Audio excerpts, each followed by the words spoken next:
welcome you all at IPCA for this very interesting and one of its kind webinar by the faculties of national repute who are doing a wonderful job of treating patients in this pandemic. Today we have talks by the stalwarts who are a part of Thane COVID task force, Dr. Anand Bhave sir and Dr. Preeti Pillai ma'am. We have honor of having Dr. Raju Soman sir as an expert panelist. Dr. Anand Bhave sir will be speaking on the topic how the human immune system works, and Dr. Preeti Pillai madam will be speaking on the topic COVID vaccine, hopes, hype and fear. It's my honor to introduce the faculties to you. Our first speaker, Dr. Anand Bhave sir, is well known to all. Sir is a consultant physician at Param Hospital and Jupiter Hospital at Thane. Sir is an ex-honorable associate professor of Mumbai University, and sir is a member of Thane COVID task force. Sir is working in this field from more than 35 years. I welcome Dr. Anand Bhave sir. Then our second speaker is Dr. Preeti Pillai ma'am. She is a consultant physician and infectious disease specialist at Bethany Hospital and Jupiter Hospital, Thane. Preeti ma'am is also member of Thane COVID task force, and she will be speaking on COVID vaccine hopes, hype and fears. And then our expert panelist, Dr. Raju Soman sir. All of us know sir. Dr. Raju Soman sir is a senior national faculty in infectious diseases. Sir is an ex-honorary consultant in Hinduja Hospital, Mumbai, and sir is currently working as honorary physician at Jupiter Hospital at Pune. I welcome you all, sir, and I hand over the session to our first speaker, Dr. Anand Bhave, sir. Sir, please.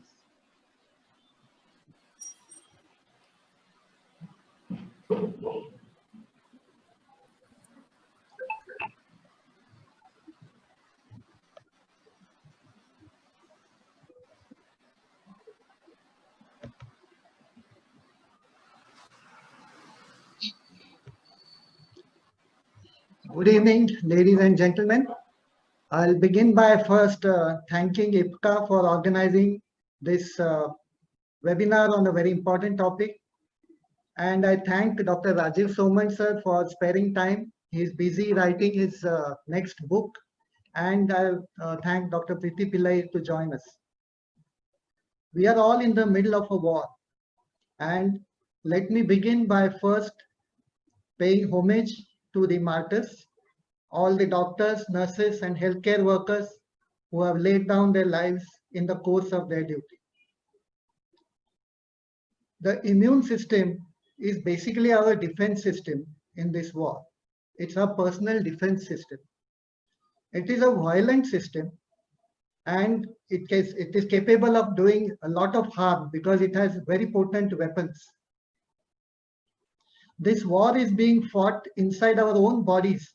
So any powerful weapons being used can also cause harm to our own bodies, resulting in problems like the cytokine storm. The slide is not moving.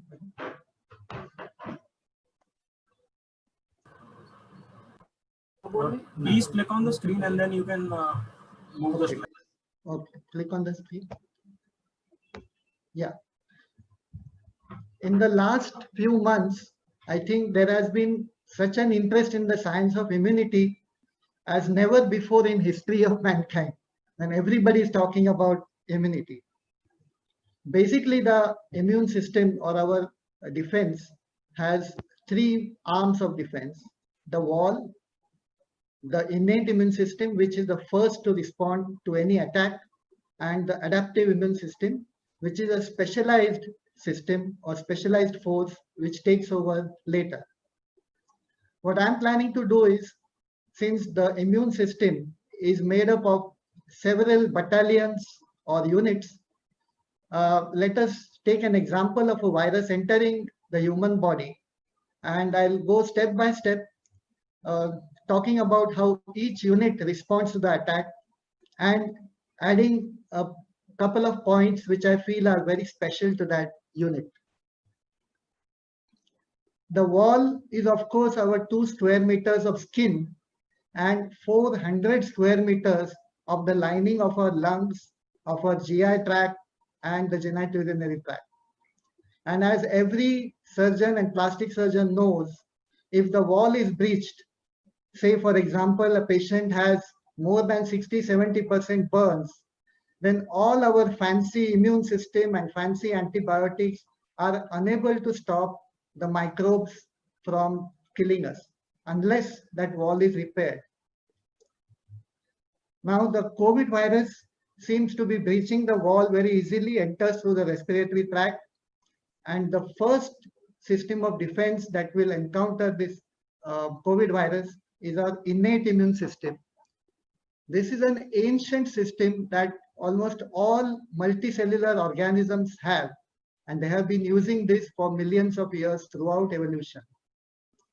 The components of this innate system include complement, the pattern recognition receptors, the interferon, and the fighter cells, that is macrophages, the leukocytes, the dendritic cells, and the natural killer cells. The virus would be initially greeted by the complement system.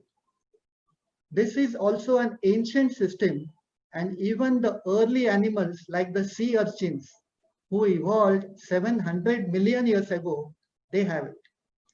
It is ready to go at birth. Basically, it's a system made of 20 different proteins. They are made in the liver and they are already present at birth in fairly high concentrations, so we can measure them. This complement system works in a cascade, that is a sequence of activation of different proteins one after the other. There are three main ways of how this cascade is activated. The first can be called as a random shooting. This is known as alternative pathway in the textbook. The idea here is that the complement cascade is just shooting bullets at random, hoping that some of them will hit the pathogen. How this works is like this. One of the complement proteins is C3. It is present in circulation in fairly high amounts. This is not stable and it keeps breaking down into two components, C3A and C3B. Now this C3B goes and binds to any amino group or hydroxyl group on the cell surface, on any cell surface, or on the surface of the envelope of a virus, or on a parasite, or for that matter on human cell also. Then it starts a sort of a chain reaction. A second complement B joins it to form the first complex. Then the next complement D cuts B into two pieces, again BA, BB, forming what is known as a convertase. The C3BB acts as a convertase enzyme, and it keeps cutting more C3 molecules, more and more C3 molecules into C3B. When enough C3B molecules have been cut, then the next component C5 is cut into C5A and C5B, and that starts the final reaction where in sequence C6, 7, 8 and 9 proteins are activated. They join together to make what is called a membrane attack complex. This membrane attack complex punches a hole through the wall of the bacterium or through the envelope of a virus, and as soon as that is achieved, the bacterium or virus is dead.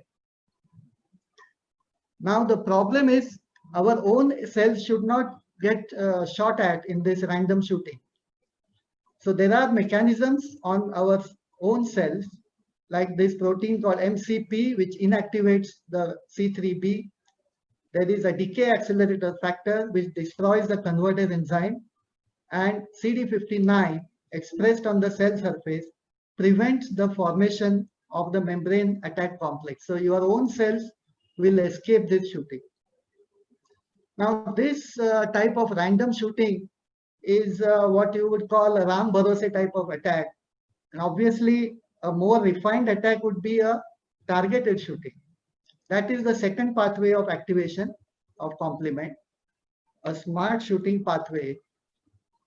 Now instead of shooting at random, the pathway detects a particular structure called mannose, which is found on the surfaces of Candida, HIV-1, and other organisms, but not on human cells. There is a protein in blood called mannose binding lectin, or MBL, which is made in the liver. This, as its name suggests, combines with another protein first, MASP, and then binds to the mannose. So when MBL finds its target, that is mannose, on the surface of a microbe, on the other side, the MASP starts clipping C3 into its C3A and C3B fragments and starts the chain reaction which we just saw in the first pathway. So this is obviously a much more directed attack at the organism, and the enveloped viruses are susceptible to this. The third pathway to activate complement is known as the classical pathway, where when antibodies are made, now that happens when the adaptive immunity is activated. That is the next stage. But when those antibodies are ready and they bind against the pathogen, the other end of the antibody activates complement. It is known as fixing complement. So whichever way you look at it, either by activation by classical pathway or activation by this lectin pathway binding mannose, or with this alternative pathway, the C3 is broken down. The C3b starts this loop of activating next complement proteins, and then C5 is again broken down to form the membrane attack complex. But the role of complement doesn't stop there. The C3b and other components of complement also opsonize the microbes. This is a bacterium which is opsonized.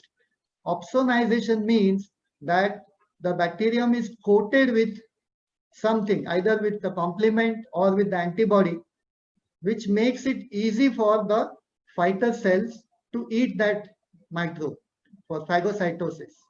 So it is like tagging your enemy, tagging the virus with complement to identify it and make it easy for the cells to fight.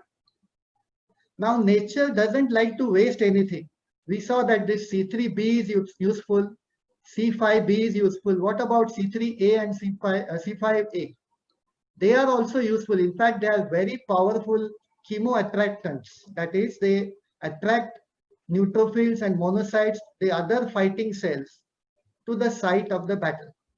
And they are themselves highly inflammatory substances called anaphylatoxins. So this complement becomes a very powerful tool which is immediately active against viruses, bacteria, or parasites. There are two things which I would like to highlight specifically about complement. One is this important task. Complement binds to the antigen and carries that antigen to lymph node via the lymphatics. So, for example, if the attack is in the lungs, the complement would bind to the antigen, to the viral antigen, and take it to the nearby lymph nodes, either hilar or mediastinal nodes, where the purpose is to activate the second arm of the immune system, that is the adaptive immune system. Another important point about complement is that C5a is such a powerful, almost like a cytokine, that a specific antibody has been, therapeutic antibody has been developed against it called eculizumab, where this antibody is used to treat severe sepsis and may be a candidate even in cytokine storm to slow down the immune system.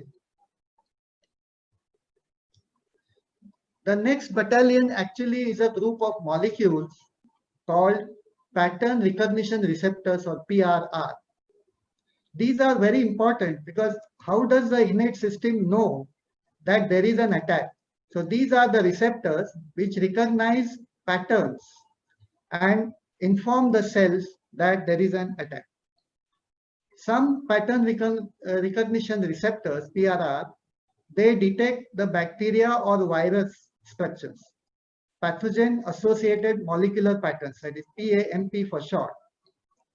These patterns are some very typical structures which are always there on the surfaces of bacteria or viruses. So this recognition is not a specific recognition like a specialized B cell or T cell recognizing a particular bacteria. This is a general recognition where the PRR will detect some very common structures which are found in many bacteria or viruses. Some PRR detect damage. So if there is a damage to the cells, the intracellular proteins and enzymes, they leak out from the cells and they cause inflammation, and they are detected as signals that there is some damage happening to your body, and these are known as damage associated molecular patterns or DAMPs. So some receptors will detect DAMPs. So this is a cell. This is a virus.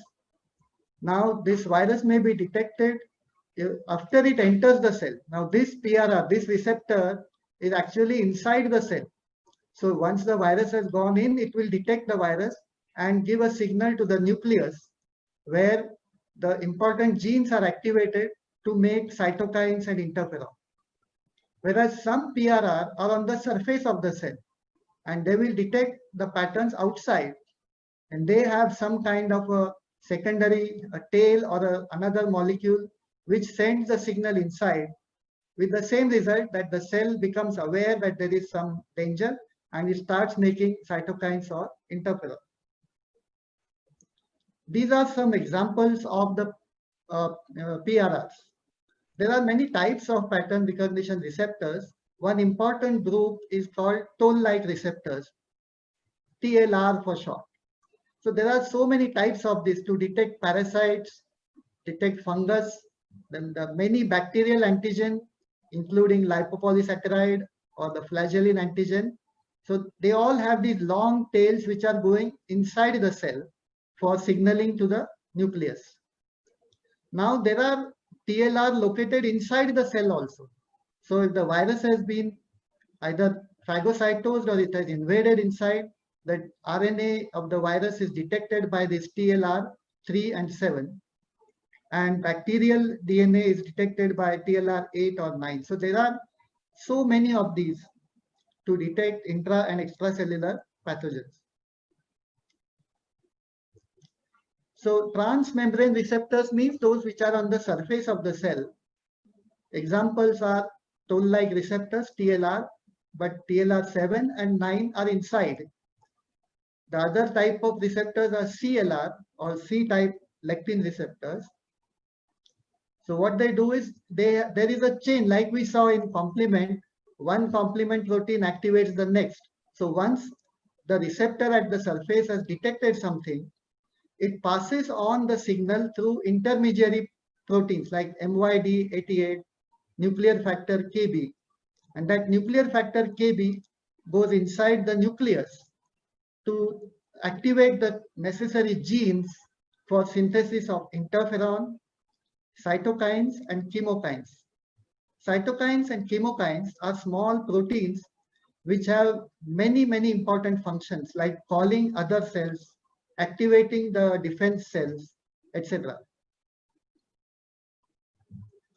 Intracellular receptors, which are located inside the cell to detect any invading pathogens or damage to the cell. One variety is called RLR, RIG1-like receptors. They are in the cytoplasm, and when they are activated, they signal the nucleus to make interferon. The other variety is called NOD-like or NLR. These are also there in the cytoplasm.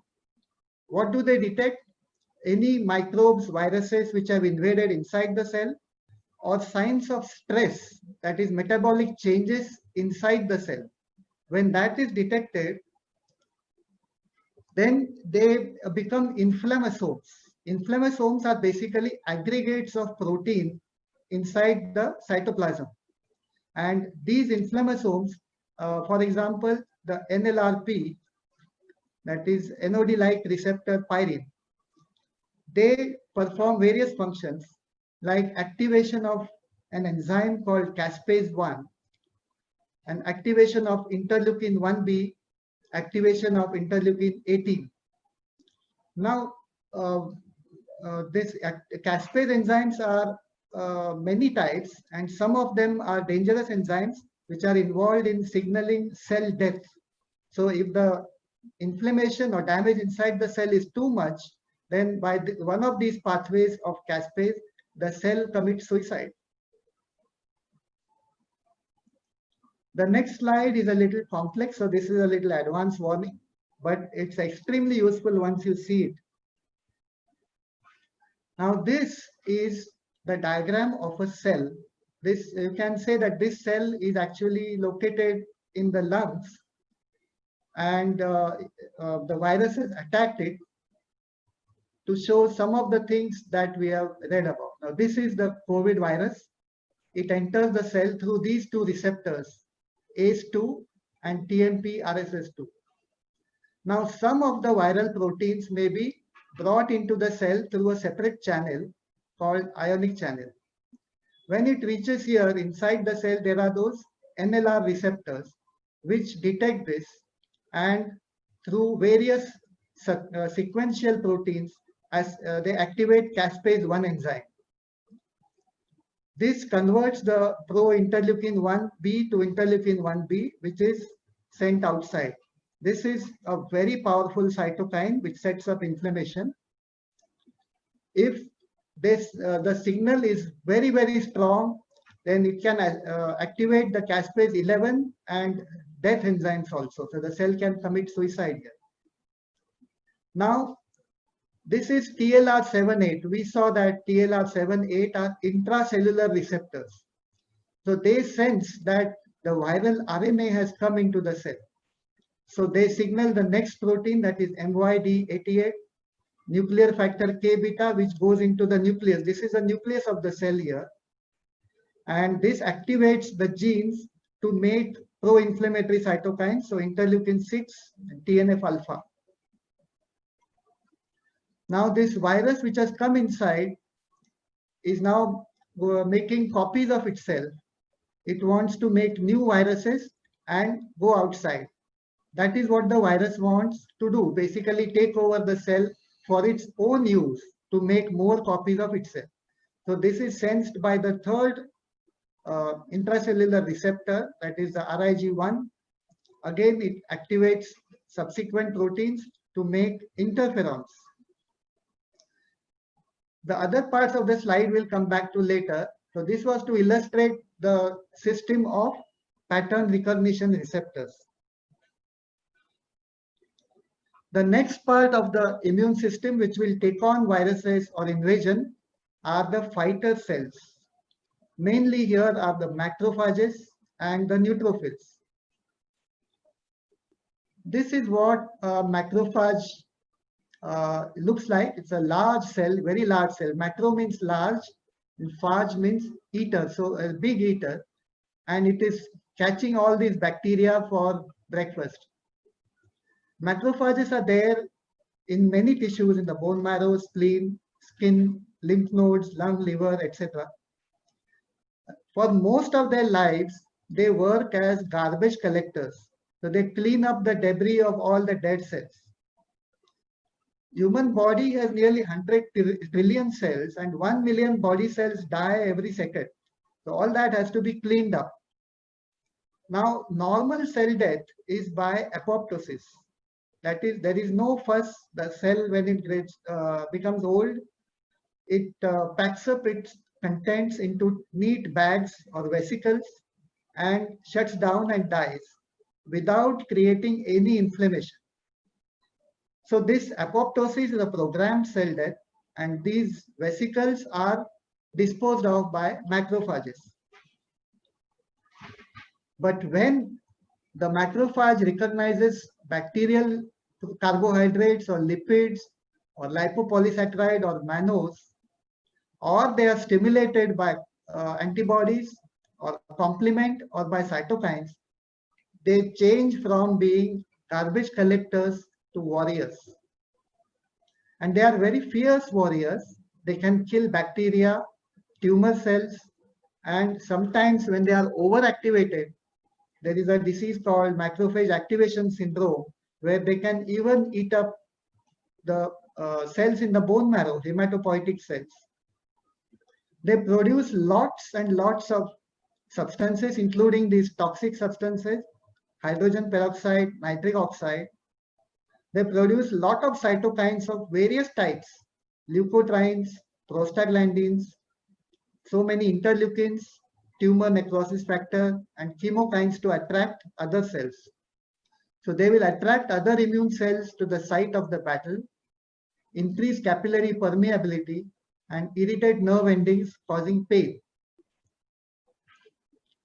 Special things to note about macrophages are that we now believe that they are the major producers of cytokines, apart from dendritic cells and the helper T cells.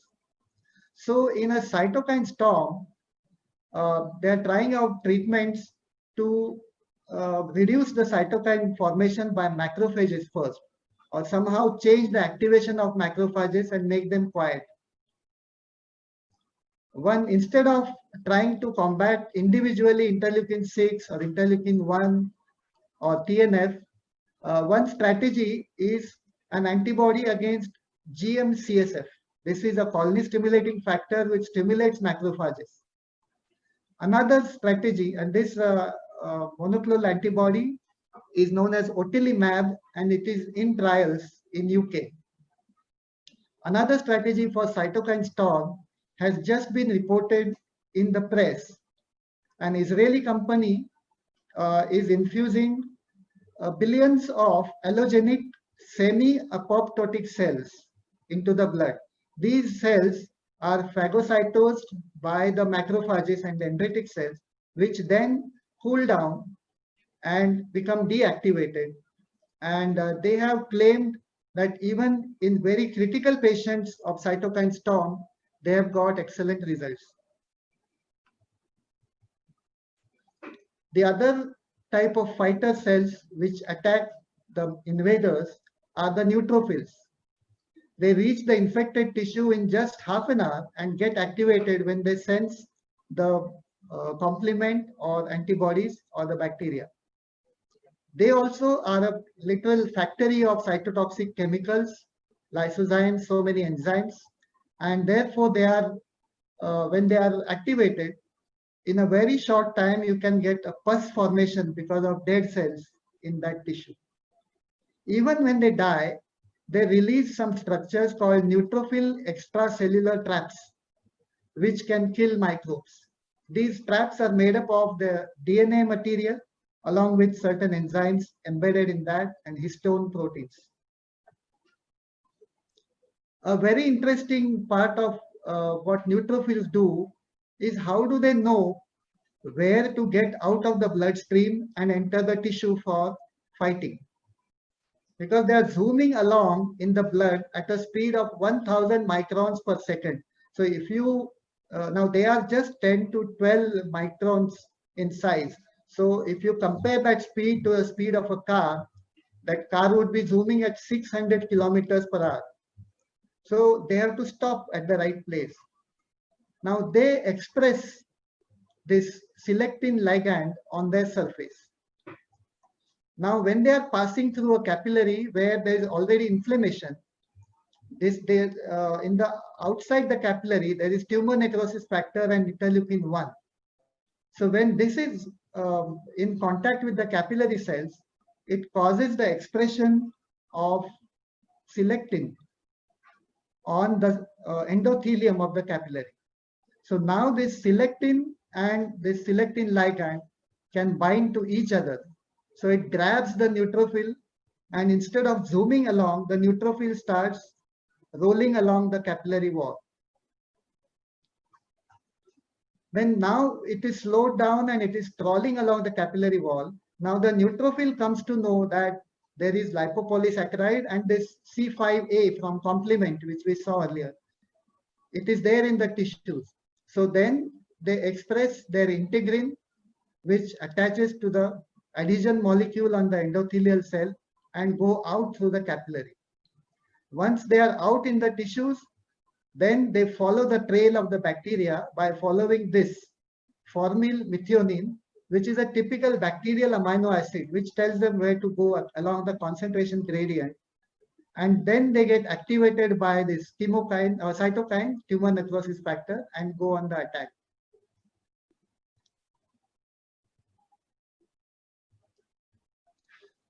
Now, why I showed this in so much detail is that this is a common method for any cell to come out of the bloodstream and go into the tissues. Whether it's a T cell or a B cell or a mast cell, when it has to leave the bloodstream and get into any tissue, each of these cells uses a different selectin and a different integrin. So these proteins are like their exit pass to get out of the circulation and go into the tissues. The third important cell is the natural killer cell or large granular lymphocyte. When they are activated, again through the PRR or through the cytokines, they destroy many types of cells, including viral infected cells, bacteria, tumor cells, parasites, and fungi. They use a system which is quite similar to the membrane attack complex. This perforin is a system quite like the membrane attack complex. It punches a hole into the bacteria and injects, or the cell, and injects a suicide enzyme called granzyme B, which then activates the further cascade of destruction inside the bacteria. There is another system called FAS.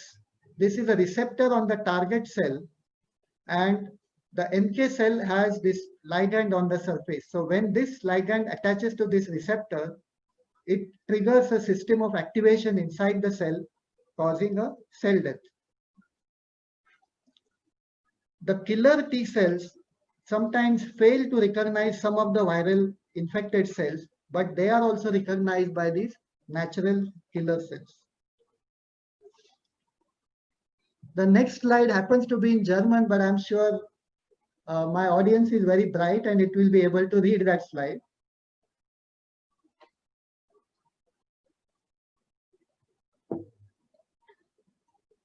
The next important system of defense is the interferon system. What is this? Basically, whenever any RNA virus enters the cell, it is sensed by this receptor. This is the pattern recognition receptor, or TLR, that we saw earlier. When that happens, the receptor signals inside the nucleus to make interferon. Now, this making interferon is not just a property of our immune cells.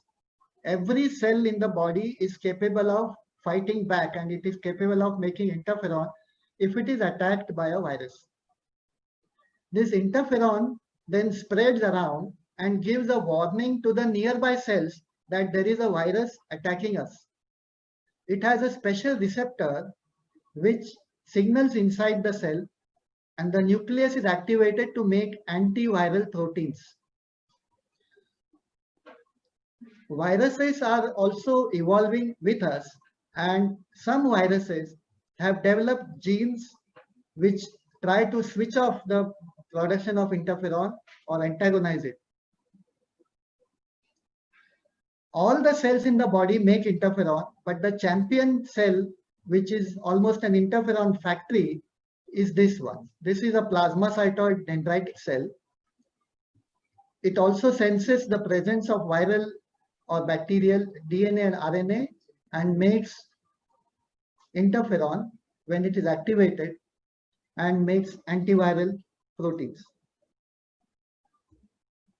Interferon has a lot of actions. It makes some antiviral proteins like viperin or tetherin. It tries to shut down the protein synthesis in the body, in the infected cell, so that the viral replication is reduced. Basically, what the virus wants is to take over the cell machinery to make copies of itself, and interferon opposes that. It activates certain genes in the nucleus to make this RNase enzyme to break down the RNA virus. And it also activates all these important cells, the T cells, natural killer cells, When they get activated, they arrive to kill the infected cells. Whenever a cell is infected by a virus, it is better to kill it, because if you allow it to live, it keeps on making many copies of the virus. So let us see the interferon action. This is interferon. There is a receptor on the cell surface for it. This is a very important signaling system called Janus kinase system or tyrosine kinase system. These are enzymes which activate these structures called signal transducers and activators of transcription, STAT1 and STAT2. They activate certain genes called ISGs, interferon sensitive genes. So many genes in the human genome are sensitive to interferon, and they make antiviral proteins and chemokines and so many pro-inflammatory substances. So human cells are not just passive citizens, they are themselves warriors. And when they sense the presence of a virus, they try to defend themselves. Why they are like samurai warriors is, if they lose the fight and the virus infects them, then they try to commit suicide by apoptosis. Rather than becoming a slave to the virus and keep on making copies of the virus, they try to commit harakiri. And so many viruses also now have genes which try to oppose the neutralize the caspase enzyme to prevent the cell from committing suicide and try to keep the cells as their slaves. Interferon has been tried in COVID to be used as initial therapy in the first 1 week of the infection to control the multiplication of the virus. It has been given as injection, 8 million units on alternate day, or it has been given by inhalation. And now a British company, Synergen, has made this product, SNG001, which is an inhaled interferon. It is in trials in the UK. That way, interferon injections have been used in the past for treating hepatitis B and hepatitis C.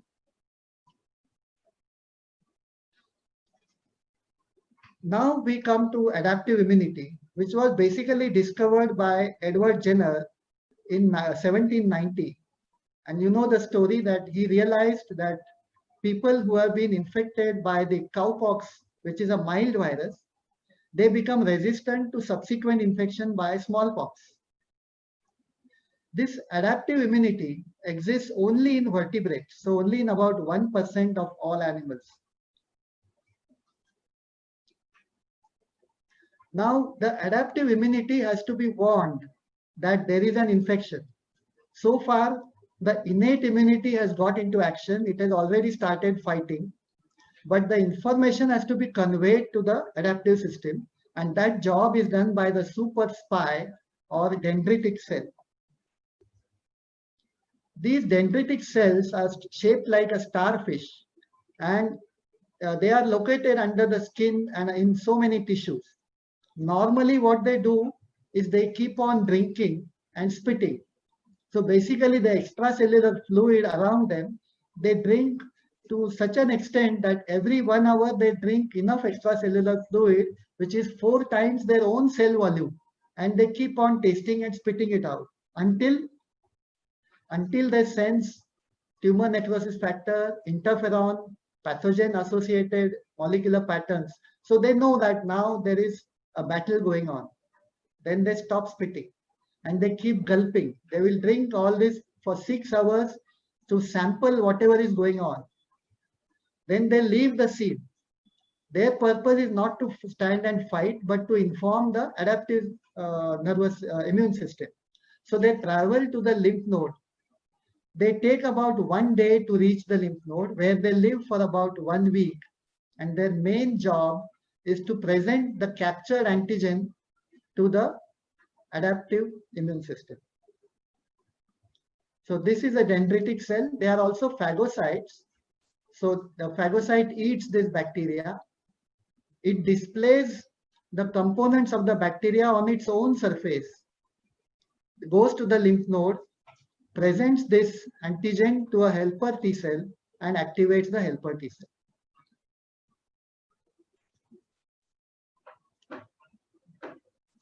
Inside the lymph node, the dendritic cell interacts with 100 to 1000 T cells per hour, because any T cell will not get activated when it sees that antigen which is displayed. Only a specialist T cell which is dedicated to fighting with that particular microbe is going to get activated. So to find that T cell, the dendritic cell has to meet so many T cells per hour till the right one comes along. Activated dendritic cells, they express this molecule B7 on its surface. It is a co-receptor or a co-stimulatory protein. So when it meets the right T cell, it presents the antigen and stimulates the T cell by using its B7. So it's a double key. Like you have a bank locker, you cannot open the locker with just one key. You need the second key. Only when both are inserted that lock opens. So similarly, the T cell requires a co-stimulatory protein for its activation.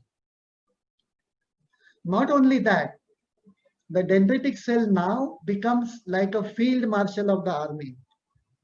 Basically, they have observed what is the opponent. Is it a bacterium? Is it a virus? Is it a parasite? They have noted the pattern of the pathogen, the PAM. Then they note where is the pathogen, whether it's in the skin or in the GI mucosa or in the respiratory tract, from the pattern of cytokines that they have sampled. And all this information, whether it's a virus, where is the virus, that information is passed on to the helper cell by using various co-stimulatory molecules and cytokines. Cytokines are basically the language of the immune system and the communication method. Accordingly, using that information, the helper cell decides whether to become a Th1 cell, H2 cell, or H17 cell. That is depending on what type of attack is there and where is the attack.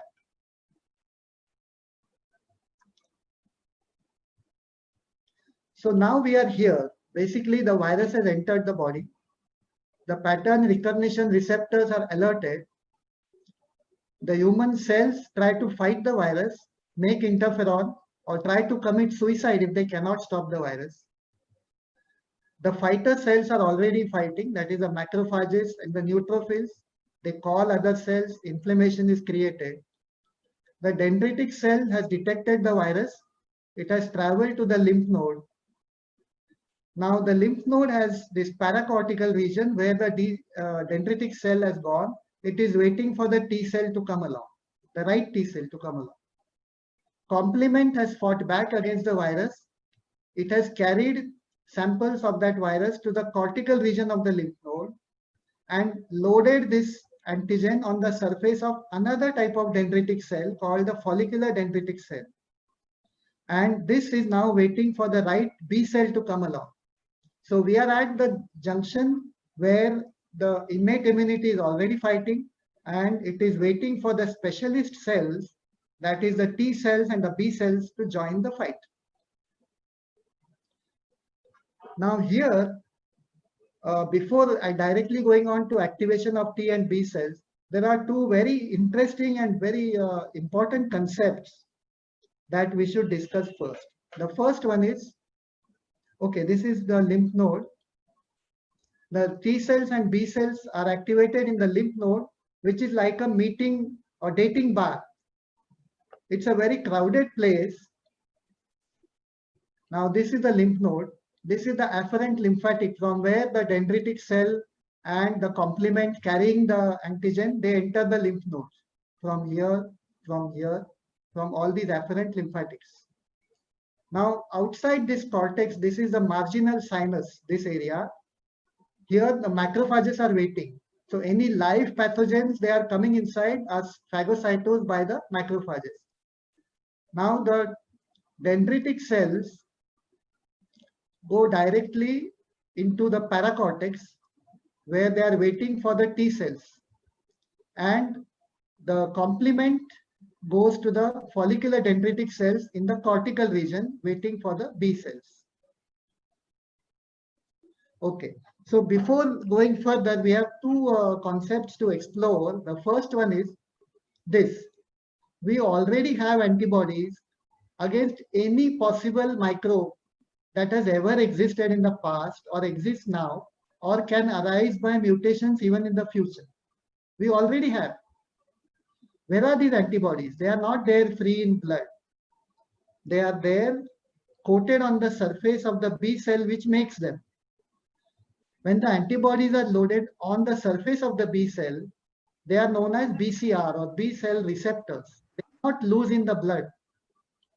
Okay, but how can we make antibodies against viruses which we have never seen also, and which may never see in life? Now, this is a very important concept. Basically, what happens is whether you take a virus or a bacterium or a parasite, there are proteins on the surface which are made up of a sequence of amino acids. There are peptides on the surface. Now, in nature, by translation from the mRNA, only about 25 to 26 different amino acids can be made. And there is a limit to how many different sequences they can be arranged by permutation and combination. So it is not possible to have infinite number of different antigens in biological organisms. Plus, even the lipid molecules are made up of certain repeating units. The same is true with carbohydrates. So biologists have estimated that about 100 million different antibodies would do the job. They will be able to take care of any kind of microbe that can even arise by mutation in future. Now, 100 million may sound like a big number, but it is not a big number for the body. The body contains 100 trillion cells and about 3 billion B cells. So by mutation, even if different 100 million different antibodies are made, we will have 30 B cells of each type of antibody. B cells and T cells are super specialists. So even if there is an attack and the dendritic cell is trying to present a certain antigen and the T cell goes by and it doesn't recognize that antigen, it will not get into action. It will not get activated. It is like a neurologist who walks into an ICU and a patient is having a heart attack. The neurologist will not attend. He will say it's a cardiologist problem. So the same way, only the specific T cell or the B cell can get activated when it sees the antigen. So as I said, 100 million different sequences have to be recognized. There are 3 billion cells, so 30 of each antigen, and 300 billion T cells, so 300 for each antigen. These are not free floating as antibodies, they are loaded on the surface of the B cell. This is how the antibody looks like. This part of the antibody is made for catching hold of the antigen, and this is highly variable, whereas this part fixes to the surface of the cell. Okay, so this is known as the constant region and this is known as the variable region. There are two heavy chains, this and this one on the inside, and two light chains on the outside.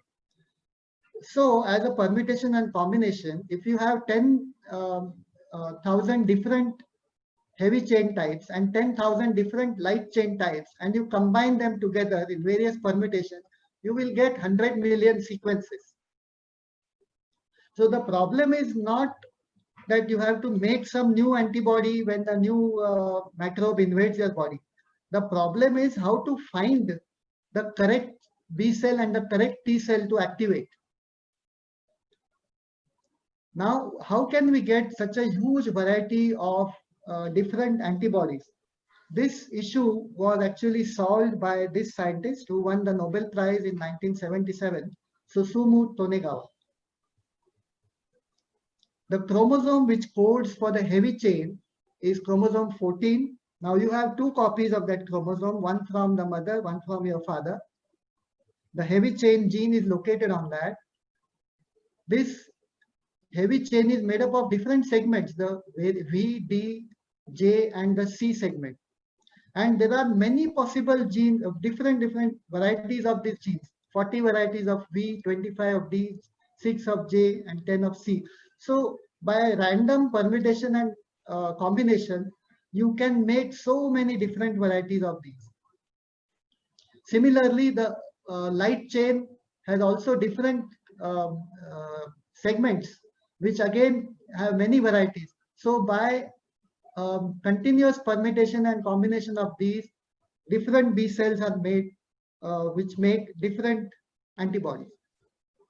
So it is easily possible to make such a large variety of antibodies and be ready for any pathogen. These B cell receptors, that is the antibody loaded on the surface of the cell to signal inside these CD79A and 79B are the receptors next to it. Whenever the B cell receptor finds the correct antigen, many such they become clustered together and they start signaling inside to the nucleus that we have found the correct antigen, let's get activated. There are 1 lakh such receptors on the surface of each cell. Similarly, the T cell receptors are there on the surface of the T cell. When they find the cognate antigen, they cluster together and signal inside when the cells start proliferating and maturing. So the issue is not how to make a new antibody. Issue is to find the particular cell out of these billions of cells to make the right antibody. But nature has its own solutions.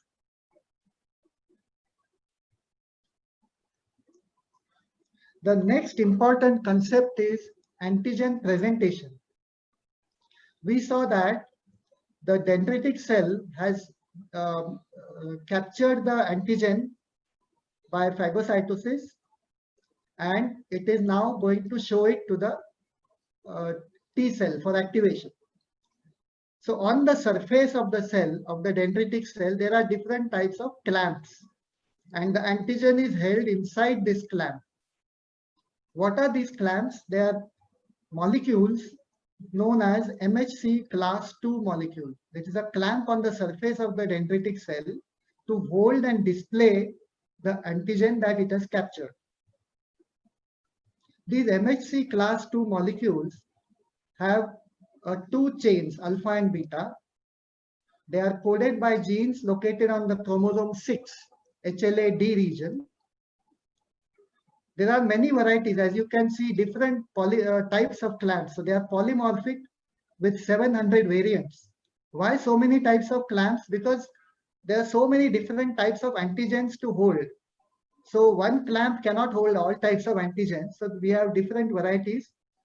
Now that makes it a headache for the organ transplantation guys. They hold peptides of around 13 to 15 amino acid length. How this captured antigen is displayed? First, these alpha and beta chains are joined together to make this class II MHC molecule, which is the clamp. It is injected into the endoplasmic reticulum, and first inside the clamp they fit this chain called invariant chain, so that you don't want other molecules to come and sit inside the clamp. So until the right molecule comes, this chain occupies that place. So this chain sits in the groove. Then that dendritic cell has captured the antigen, right? So it is located in the phagosome. This is digested into pieces to make pieces of the right length, because you want small pieces of 13 to 15 amino acid long.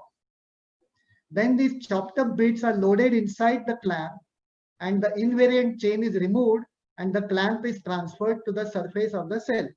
This is the diagram. First, this class II MHC molecule is synthesized. The invariant chain is fitted inside it. Then when the right peptides are selected, this clip is removed and these peptides are fitted into the clamp by taking help of this HLA-DM molecule, and then this is taken to the surface of the cell. So this MHC2 clamp displays the captured antigens. Now, dendritic cells are not the only cells which can present antigens. Macrophages can also do that. When they are activated, they display the antigen that they have captured. They are phagocytes, right? So they capture bacteria, viruses. But why do they do that? They are there to fight. They don't travel to the lymph node. What they do is when the T cells arrive into the site of the battle, the macrophages show that antigen to those T cells to stimulate them further to fight. Even activated B cells can present the antigens. Late in the infection or during second infection, they can also display the antigen to the activation of helper cells.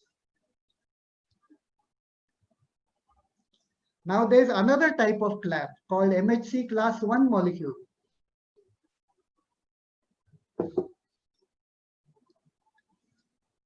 We saw that the type 2 clamps are located only on the surface of immune cells, that is dendritic cells or macrophages or B cells. But these clamps are universal. MHC class 1 molecules are there on the surface of all the cells on the body. There are about 1 lakh of these on each cell. They can hold smaller peptides of around 8 to 9 amino acid long. This MHC1 molecule is made up of an HLA class 1 chain plus beta-2 microglobulin, and they are encoded by HLA region ABC on chromosome 6. And this is the difference between class 1 molecule and class 2 molecule. Class 1 molecule has a beta-2 microglobulin and this chain, whereas a class 2 molecule clamp, which we just saw, has 2 chains, alpha and beta. So what is the purpose of this class 1 display? The purpose is illustrated in this photograph. These are all cadets who are standing for inspection, and the lieutenant is coming and inspecting them. So similarly, this class 1 MHC clamp displays what is going on inside the cell. Now a normal cell every day keeps on making some proteins, right? So bits of those proteins are chopped up and they are displayed in this class 1 MHC clamp. So the inspecting lieutenant is the killer T cell or NK cell. The killer T cell looks at the surface of every cell to see what is being done inside the cell. Now suppose a virus infects one of these cells. Okay, supposing this cell is infected by a virus. Now what will happen? Inside that cell, the virus will start making its own proteins. So when it inspects this, the killer T cell will realize that some abnormal proteins are being made in this cell. Immediately that killer T cell will kill this cell. Or if this cell is making some cancer proteins, again this killer T cell can destroy this cell. So this is for purpose of inspection.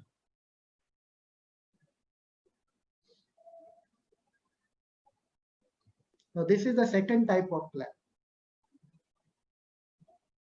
So really a fascinating system set up by nature. How this is done? This is the protein made inside the cell. It is chopped up by this proteasome to make small peptides. These are loaded by this transporter protein into the endoplasmic reticulum.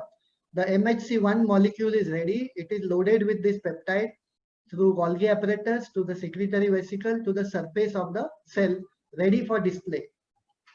And this display is always current, means every day the display changes. So it's a renewed display. It's not an old display. So it's a live sort of display for the killer T cells.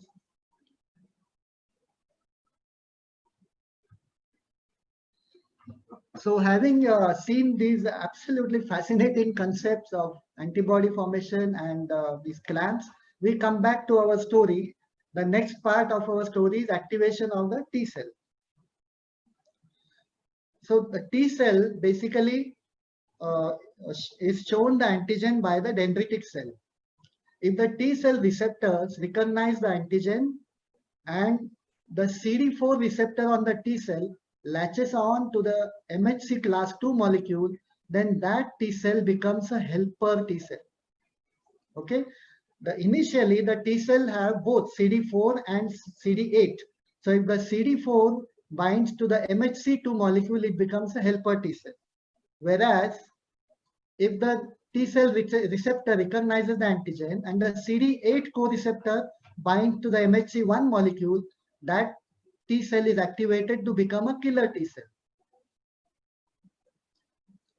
Then once they are activated, the T cells start multiplying in a clonal proliferation. It's very fast. One cell multiplies into 10,000 cells in 1 week. They make this interleukin 2, which further accelerates the proliferation. After they are activated, what do? The killer T cell basically is designed to kill virus-infected cells, cancer cells, or bacterium-infected cells. How does it do that? It uses the same system of perforin to make a hole in the cell, then injects this granzyme B enzyme to destroy the cell. The other way is the FSL ligand attaches to the FAS receptor on the cell to induce apoptosis in just half an hour. These cells also make interferon, and what interferon does is it lines up all the cells for inspection. As we saw in that photograph, it induces expression of class 1 display by nearby cells so that the T cell can inspect the cells and destroy the cells which are infected. Some of these killer T cells live for a long time as memory cells. What do helper T cells do? The helper T cell is the general of the army. It doesn't directly kill anything. They are cytokine factories. So basically they talk to all other cells. Now here is the antigen presented by the antigen presenting cell through MHC2 activates the CD4 cell. That is a helper cell. Helper cell sends cytokines to activate the killer T cells. The killer T cells are already activated, but they don't get fully activated unless they are helped by the helper cell also. They send cytokines to the macrophages to activate them further, and the cell send the cytokines to the B cells to make more and more antibodies. So the helper cells are the generals. They keep traveling from lymph node to help the other cells, B cells, phagocytes, killer cells, and they also go to the site of infection to help the soldiers, that is the macrophages and the neutrophils. Now there are different types of helper cells. For example, if the dendritic cell, as we saw, the dendritic cell gives a lot of information. Where is the pathogen? What is the site of infection? What is the type of pathogen? If it signals interleukin 12 to the helper cell, it becomes a Th1 type of helper cell, which is designed to fight bacterial or viral infection in the tissues. So these helper cells make tumor necrosis factor, they make interferon, they make interleukin 2, and each of these has specific activities to fight with the bacterial or viral infection. The Th2 type is for bacterial or parasite infection in the gut. It makes a different profile of interleukins, interleukin 4, interleukin 5. IgA is an antibody which fights on the surface in the respiratory tract or in the GI tract. Interleukin 13 stimulates mucus formation. So helper cells are of different profiles. If the dendritic cell signals these interleukins, Th17 is formed, which is there to fight against the mucosal infection in this way. So everywhere these interleukins are very important. The cytokines are very important. They are the dialogue between the various cells, and they stimulate the various cells to do the right thing. Okay, so now about the B cell activation. We know that how B cells are activated. The complement carries bits of the antigen to the lymph node and attaches to the follicular dendritic cell, other type of dendritic cell. Okay, so lymph is carrying the complement, enters the lymph node, and the antigen coats the surface of the follicular D cells.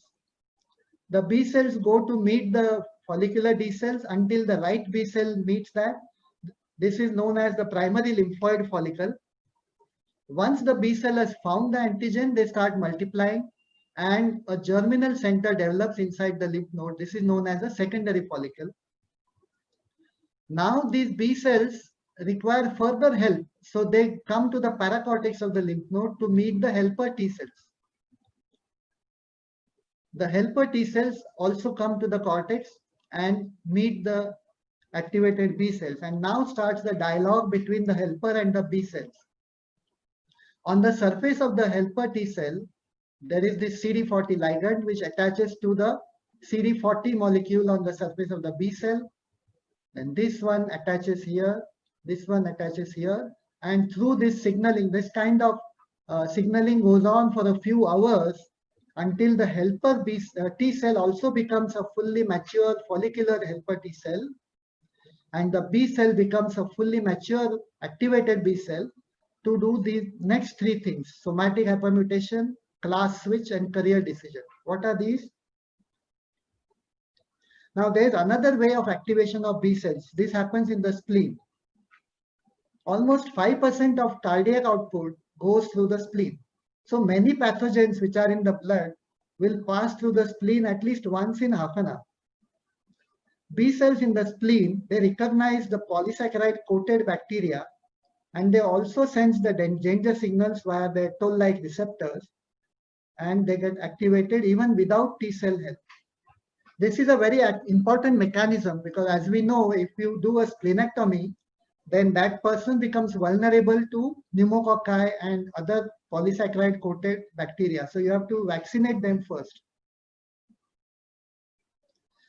So once they are activated, the B cells also start multiplying, and they double every 6 hours.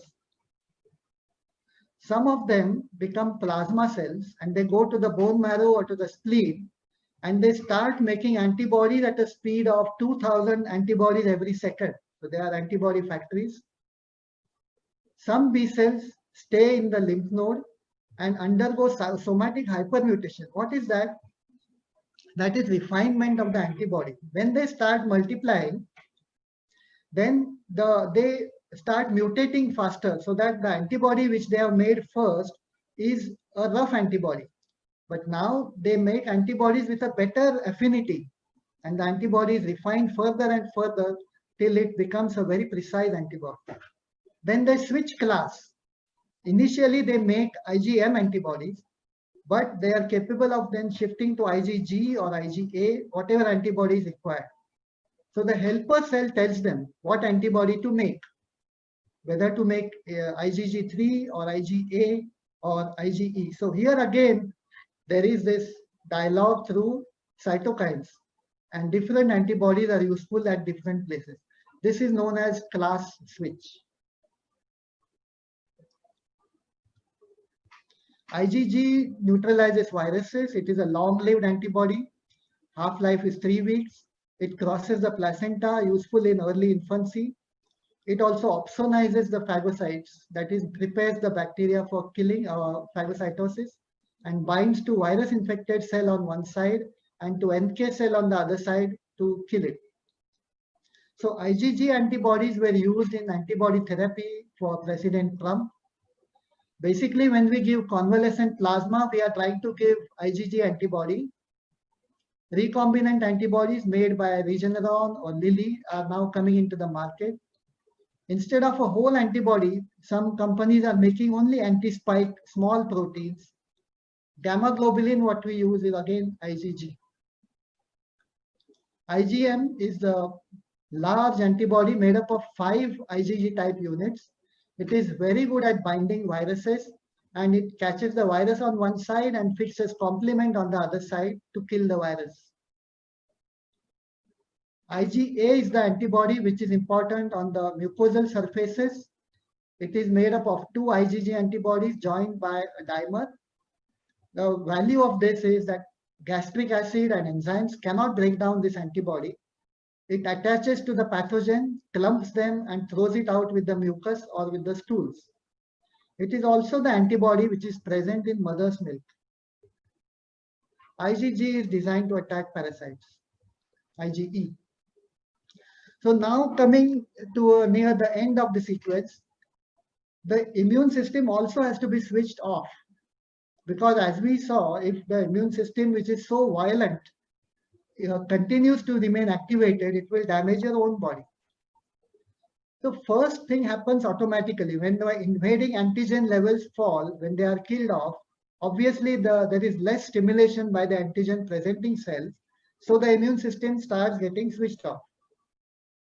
Life is short. Natural killer cells live for 7 days. neutrophils only a few days, dendritic cells for 7 days, plasma cells only 5 days. So naturally the immune response gets switched off.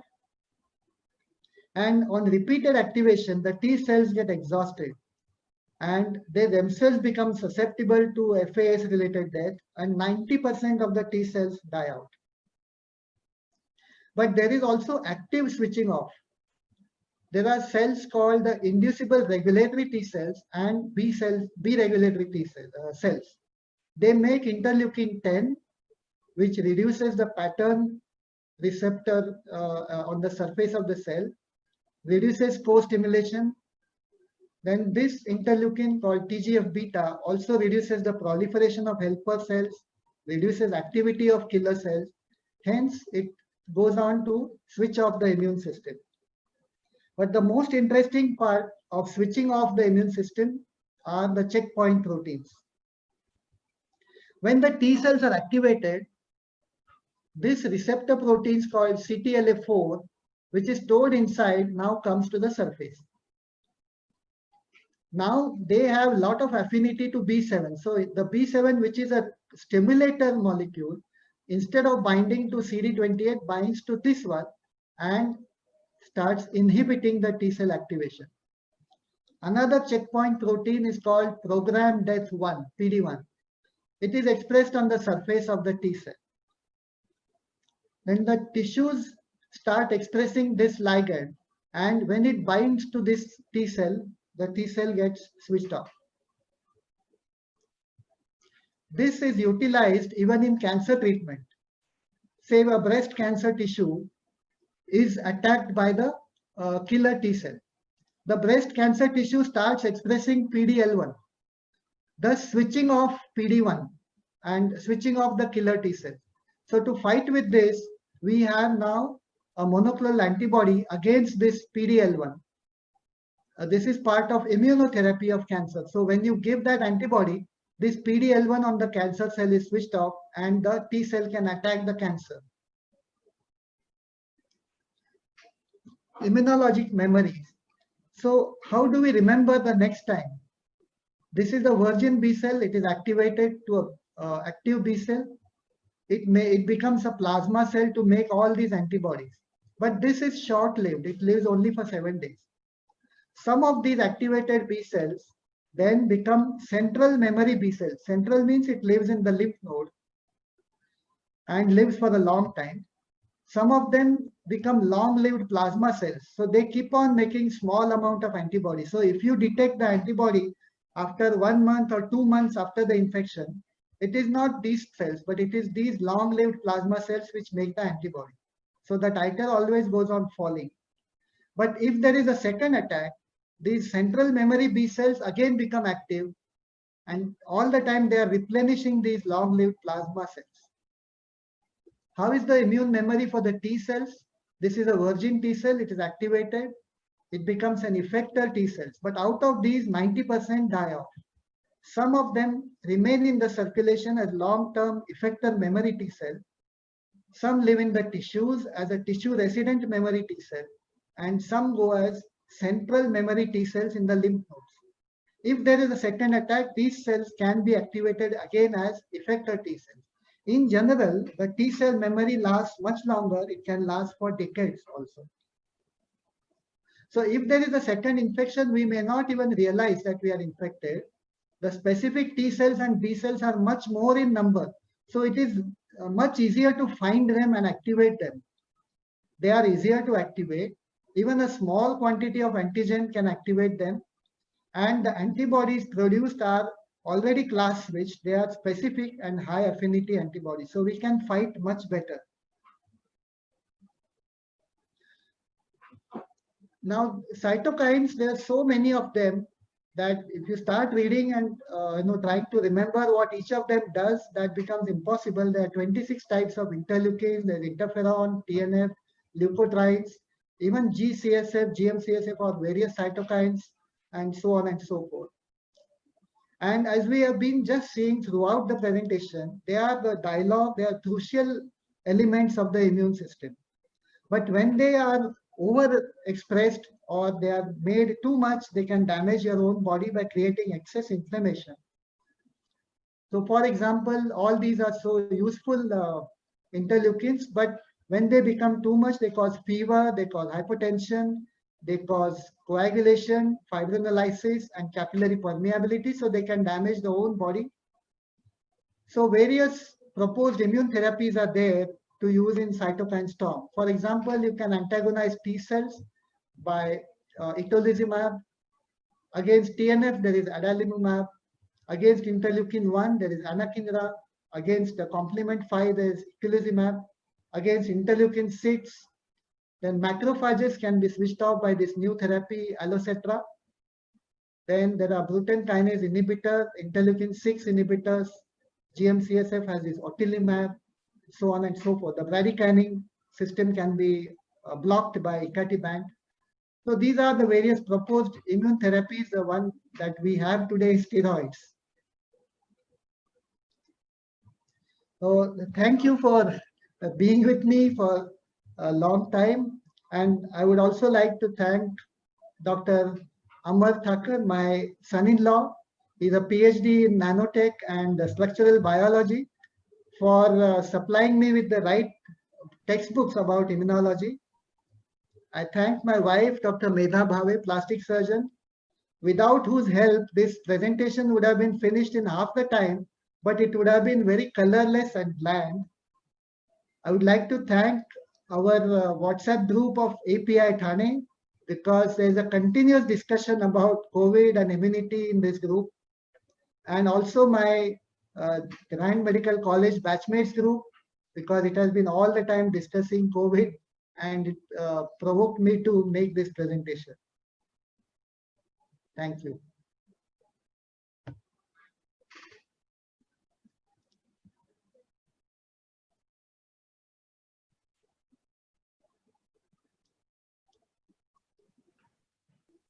Thank you, Dr. Bhave. It was really a fantastic presentation. You know, a very, very complex topic. I can't say that you have completely simplified it, because this is going to be, I think it needs to be recorded and we need to go over it again and again. But this has been a good excuse, because SARS-CoV-2 has actually, you know, all these things about, as you said, even laymen now know about interleukin-6, T cells, B cells, and everything. So so we definitely, if we have to answer any of their questions, we certainly need to know some of these things at least. But it really provides a very good insight about how complex the whole thing is and how it helps us most of the time. And sometimes it turns against us, and then we have to actually keep it calm and antagonize it. Okay, so it was really a wonderful presentation. And now the practical app, of course, you did tell us what are the practical applications of all these things.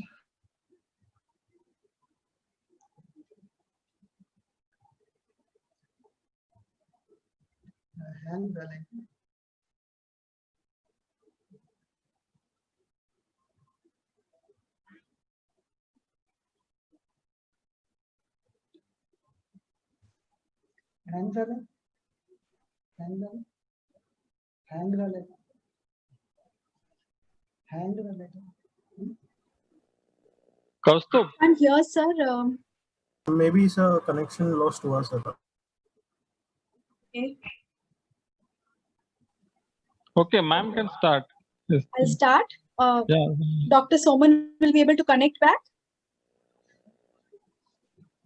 Yes, yes. Should I wait for sir or should I start? I think, ma'am, you can start. We'll call sir, and sir can be reconnected. All right. Okay. A very good evening to all of you, and thank you, IPCA, for inviting me for this talk. After that exhaustive and comprehensive talk by Dr. Bhave, I will be taking you through vaccination hopes with COVID, corona vaccine, the hype, hope, and fears related to COVID-19. Sir has already introduced us to the various mechanisms, so it makes my life easier to introduce you to various types of COVID vaccines. So the agenda of my talk would be to give you a status on the pandemic and its impact on us, why we need a vaccine, various vaccine prospects and their mechanism of action, the current status of these vaccines, and what to look for in future. So let's go through what's happening with the pandemic. As of yesterday, there have been more than 36 million cases worldwide and more than 1 million deaths. And if you look at the seroprevalence studies over hotspots reported over the last 6 months worldwide, we have found that the numbers would be actually be much higher, almost 10 to 20-fold higher than what is reported. In spite of that, 0.5 to 1% of world population is only affected. That means a significant proportion of world population is still susceptible or vulnerable to COVID-19, making it imperative to have a vaccine for future. Also, a sporadic reports of reinfection makes our life difficult because now we don't know where the end is not in sight. So it's important to have a backup plan in the form of vaccination. What has been the global response to this pandemic? So the world went into lockdown. And with this lockdown came the various problems like economic downturn, unemployment, psychosocial impact of this pandemic, healthcare impact, fatigue of healthcare workers, essential workers, non-availability of non-COVID for services for non-COVID ailments, and of course the food crisis. Coupled with this, we have the political issues related to COVID, the therapeutics and the need for vaccination, the timeline for vaccine have all been defined by politics. So this gentleman who now wants the vaccine before early November, and we know the reason for that. And of course, that's why there is this race to have an early COVID vaccine as early as possible. So the pandemic has been defined not just by the crisis that we are facing and the disease impact, but also by the political and the social media pandemic that we are seeing associated with that. So why do we need a vaccine? Because majority of world population are still at risk. The economic price, we cannot afford to have a prolonged lockdown. We've already had 8 months of that. And the economic price that we are paying for it is very high. Herd immunity will come at a higher price of more mortality. So a few countries did consider trying herd immunity. To achieve herd immunity, you want more than 60 to 70% of the population affected. And that means much, much higher deaths. And that's something that we cannot afford to have. And of course, there are sporadic reports of reinfection across the world, albeit small numbers, but it's still being reported. So we need a vaccine as a future remedy. What about the hype around COVID vaccines? When you have a vaccine, it's important to understand vaccination is not the ultimate remedy. However, people look at vaccination as the ultimate remedy because we believe that as soon as a vaccine is available, everything will go back to pre-pandemic days. Sadly, it might not be. And the political timelines are dictating outcome rather than science. The social media pandemic continues to add fuel to fire, and pressure to have a vaccine is so overwhelming. I mean, what's happening in social media is so overwhelming that even the regulatory authorities have brought down the efficacy evaluation or the primary endpoint requirement to 50%. That means even a 50% effective vaccine would be allowed to be released in the market, and that's not something we should have. Whenever we have a vaccine approval under emergency use authorization, it may be counterproductive because we are not achieving the endpoints that we are supposed to achieve for an ideal vaccine. So let's see how do we separate these facts from hype? The most important thing is to understand how a vaccine comes to us. Most important thing is the timeline. So usually you need to understand the target. A preclinical stage will involve to decide about efficacy, the safety, and other things. There is a clinical assay optimization to study the effects of the vaccine, and then there are these clinical studies, phase 1, phase 2, phase 3, to understand the safety, immunogenicity, efficacy, etc. before a regulatory approval is given. And any vaccine need to go through a very convoluted process involving years and years, involving various phases. Ultimately, we get an ideal vaccine which can be produced in billions of doses, which can elicit an effective, long-lasting immunity. And that means that a good number of vaccine candidates may be lost during this path because of side effects or lack of efficacy. So it's a long and convoluted path. But thanks to the explosion of genomics and molecular science, we have brought down that path for the COVID vaccine to around 6 to 8 months. So the preclinical work has been done in 6 to 8 months, what usually takes years. So December 31st, China notified the outbreak. By Jan 5th, China had shared the genomic sequence to the entire world. And since then, there have been various vaccines working since mid of February till now. As of now, we have 42 vaccines in various clinical stages and 151 in preclinical stages. So the usual timeline for most vaccines, in spite of the years of work, there has been no vaccine for MERS or SARS-CoV-1 or even Ebola till 2 years ago. And polio took almost 60 years to develop a vaccine. So you know the convoluted pathway that a vaccine has to take. But for SARS-CoV-2, we have this very unrealistic timeline of 12 to 18 months. Is it going to work?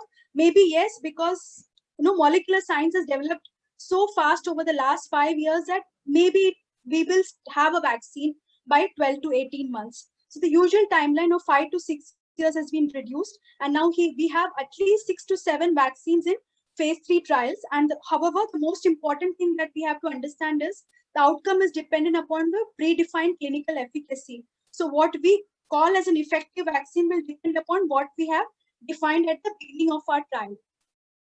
So will this quick fix work? Now, the quick fix will work based on what we have defined. So to understand this, we need to understand the virology, the immunology of the disease that we are studying. So let's look at the virology. So this is the SARS coronavirus. And the most important thing about this virus is the spike glycoprotein. This is a virulent factor which is responsible for attachment to the human ACE2 receptors of the respiratory epithelium. And this is what causes the development of antibodies. So any antibody to this spike protein causes neutralization and prevention of infection or prevention of exacerbation of infection. So the whole idea of developing a humoral antibody will depend upon antibodies to this spike glycoprotein. Also, when an antibody and when immune activation happens at the same time, as Dr. Bhav has already explained in his talk, a cell-mediated immunity also develops, giving rise to protection. So the whole basis of vaccination is depending upon the neutralization antibody response to the spike glycoprotein. And what is an immune response in COVID? So once we have an activation of the immune system via the spike glycoprotein, we have to respond, the T cell response and the B cell response. So usually by the end of 6 to 8 weeks, we have IgG. The peak of the IgG development happens by 6 to 8 weeks, but early response happens as early as second week, and we have the early IgM response that could be as early as 8 to 10 days. At the same time, parallelly, we have the CD4 and CD8 cell response as part of cell-mediated immunity. So these are the two ways the immune system responds after COVID-19 infection, and the basis of vaccination also is the same response. What about mechanism? So how will vaccines activate? How can we develop vaccines to activate in the immune system in the same way? We need to mimic the spike glycoprotein. So that can be in the form of either an attenuated virus or an inactivated virus, or use viral vectors to produce the same spike glycoprotein by using a viral vector like adenovirus, or by use of DNA vaccines or even messenger RNA, which is a new modality, which is a new type of vaccine development. And also by using subunit viral proteins like not the entire glycoprotein particle, but subunits of that, or using virus-like particles by the nanotechnology. So these are the various ways these antigens are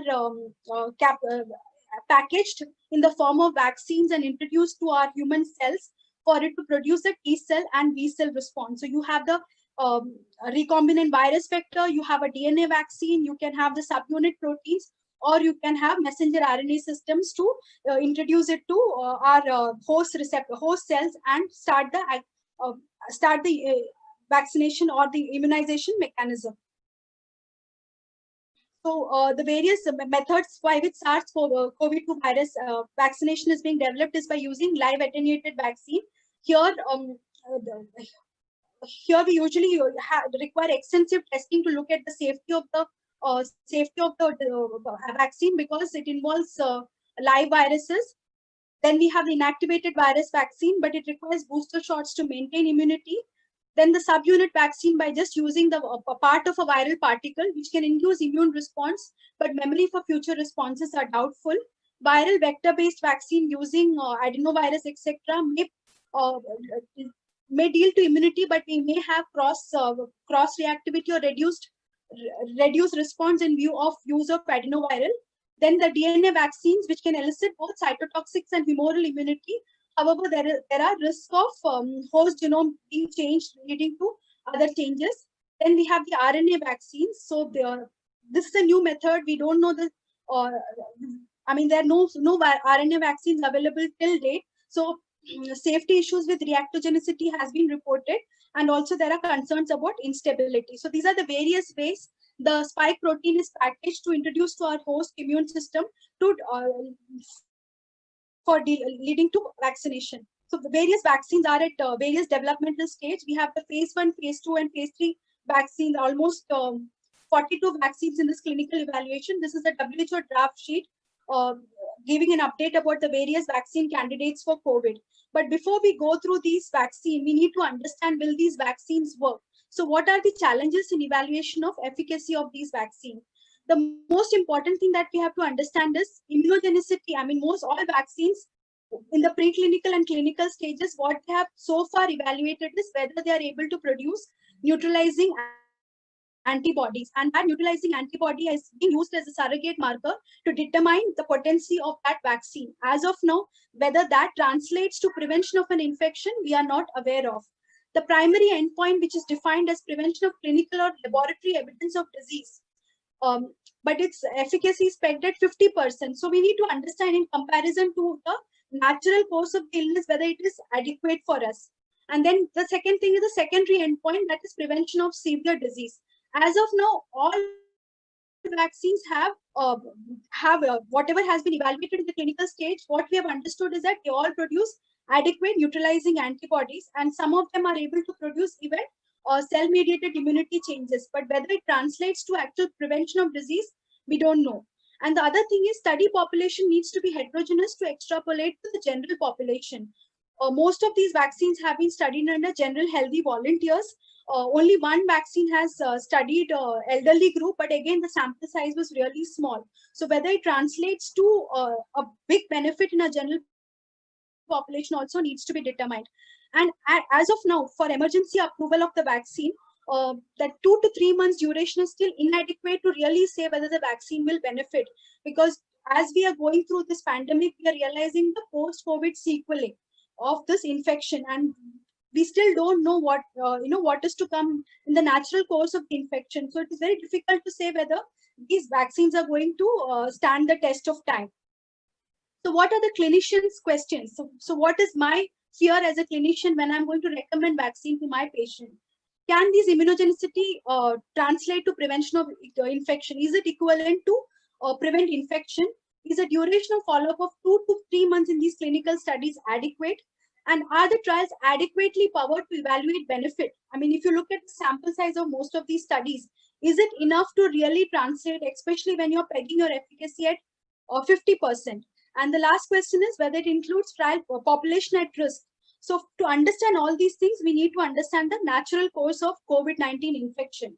And this is a natural course of COVID-19 infection. And if you look at this part, almost 50% of the patients will have no symptoms or they're asymptomatic and the infection stops here. The remaining 50% will develop symptoms, but out of which almost 80% will have a self-limiting disease. That means 90% of the natural infection runs a mild self-limiting course without any sequelae. So can a vaccine with 50% efficacy be better than natural infection?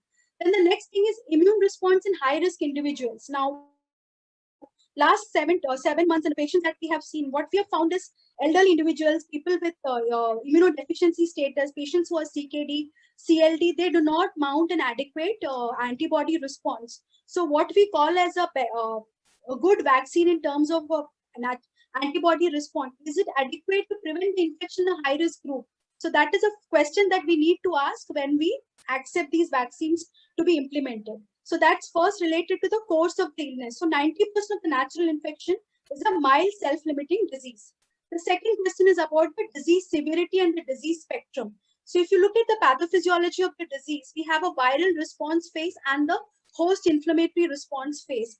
And unfortunately, whatever problems that we see with COVID and the severity of the disease is all related to the host inflammatory response phase. So we have mild diseases in the form of acute febrile illness, upper respiratory infections, or acute gastroenteritis, which over a period of time, that is by the second week, can progress to pneumonia or acute neuro or cardio events or even a prothrombotic event.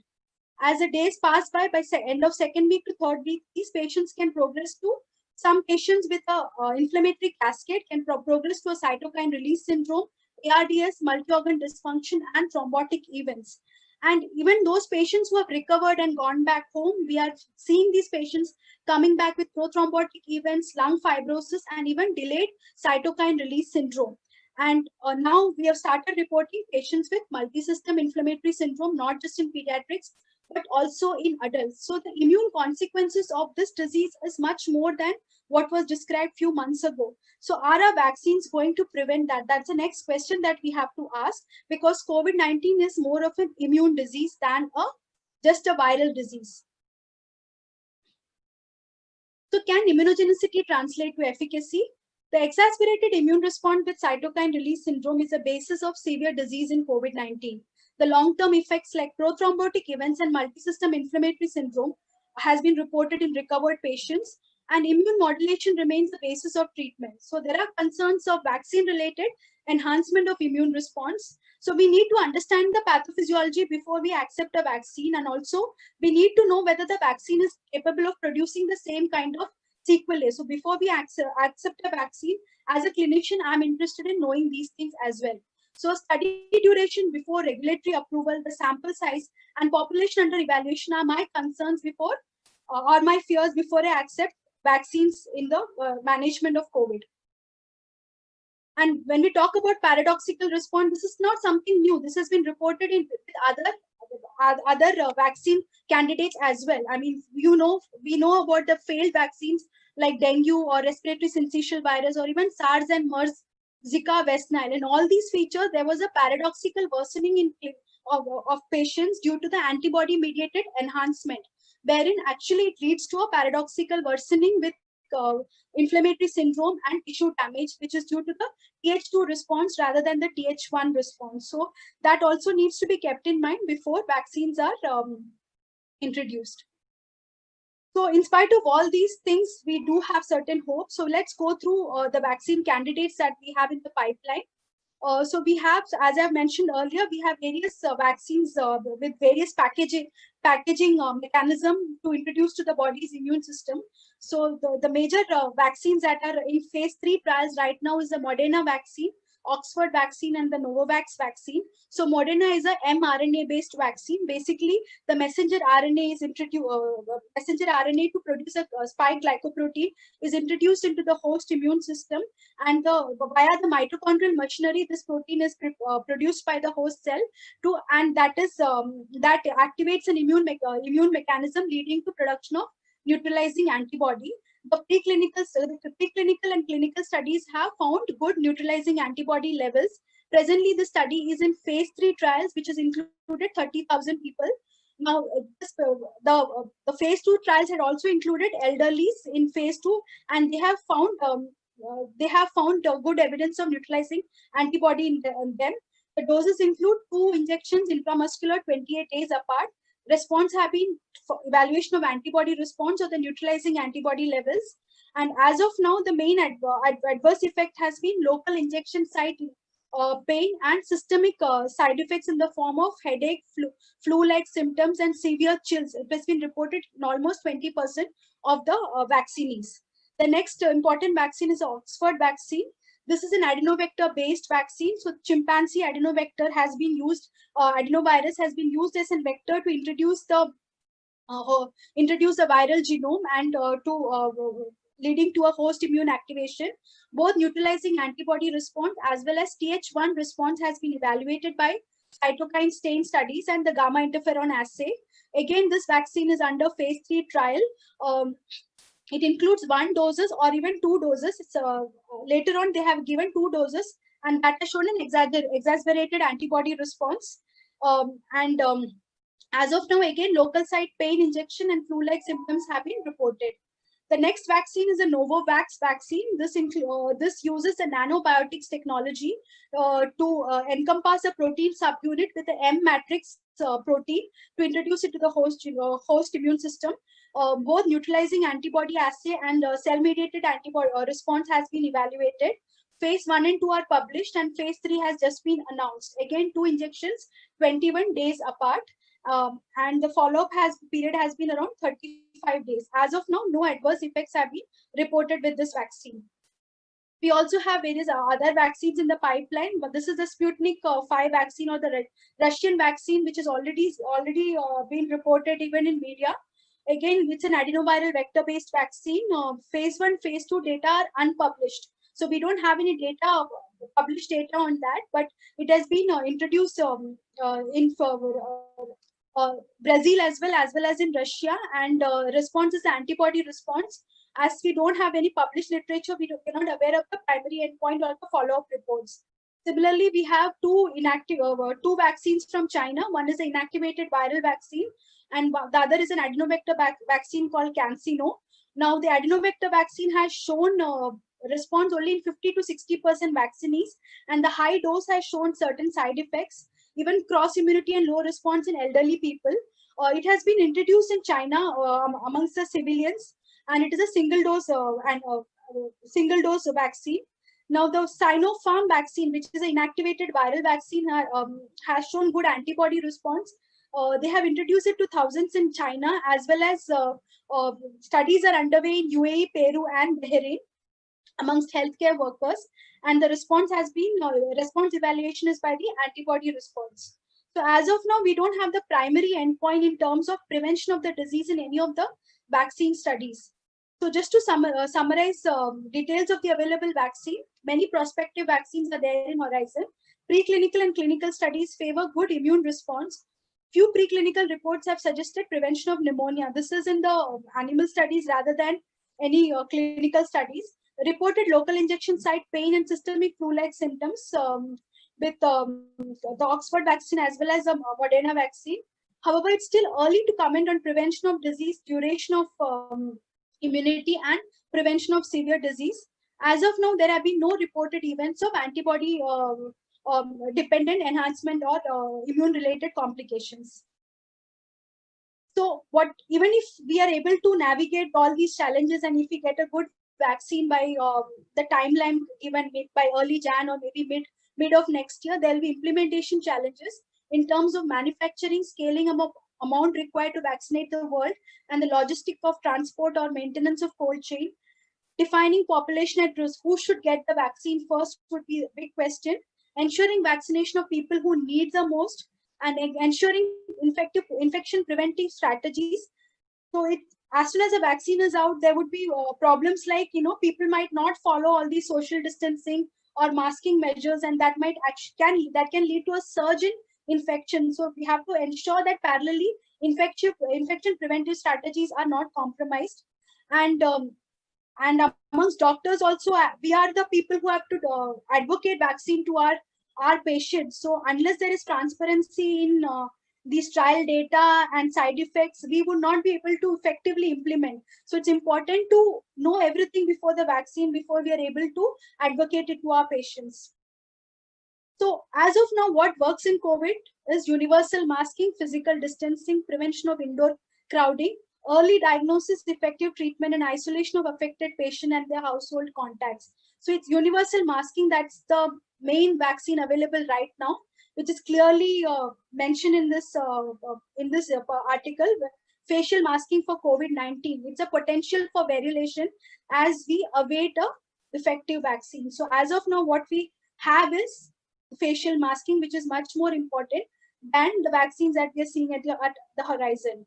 So in conclusion, vaccination for COVID-19 still has many hurdles to clear. Prevention by universal masking and social distancing is the only effective vaccination available right now. Correct implementation of what we know about the disease makes more sense than hasty implementation of the unknown. COVID-19 is here to stay, and effective vaccination needs good quality trials and time to evaluate benefit. And even after an effective vaccine is available, its implementation globally will be a Herculean task. Thank you.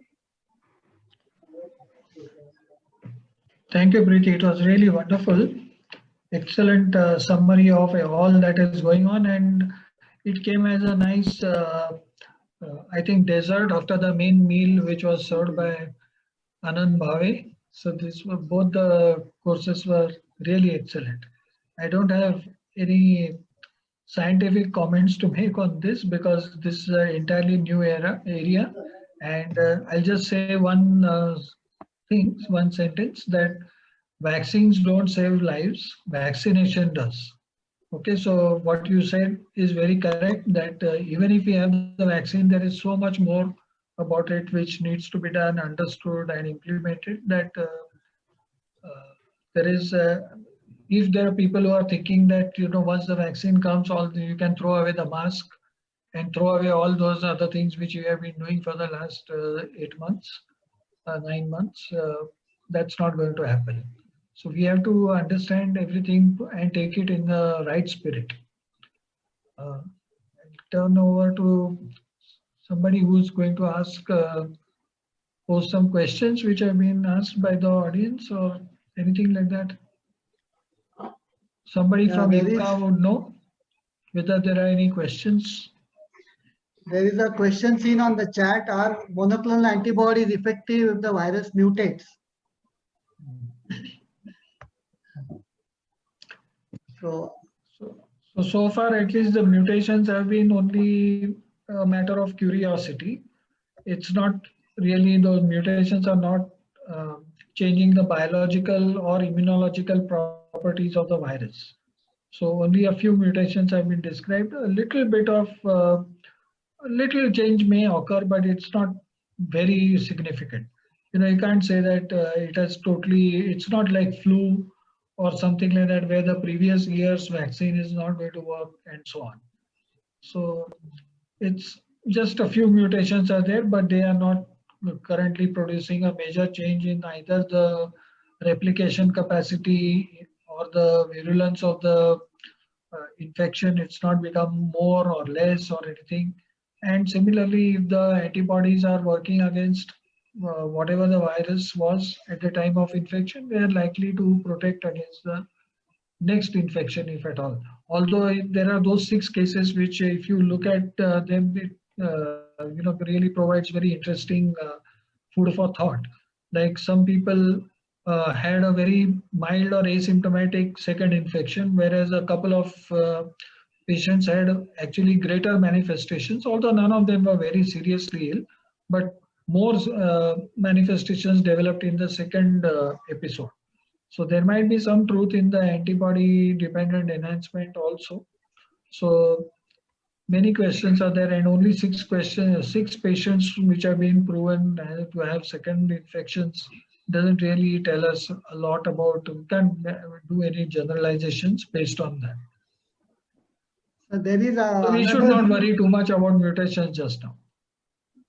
There is another question which says, what is a confirmatory test for COVID in a known case of autoimmune hemolytic anemia, which is Coombs negative? Actually, autoimmune hemolytic anemia should be Coombs positive, but whether it affects RT-PCR in any way, I don't know about that. It should be RT-PCR test only. Yeah. And there are a couple of questions of how to improve immunity, and a couple of questions, and a question on how do you measure the immunity level in somebody. So I think the master of immunity has to answer these questions.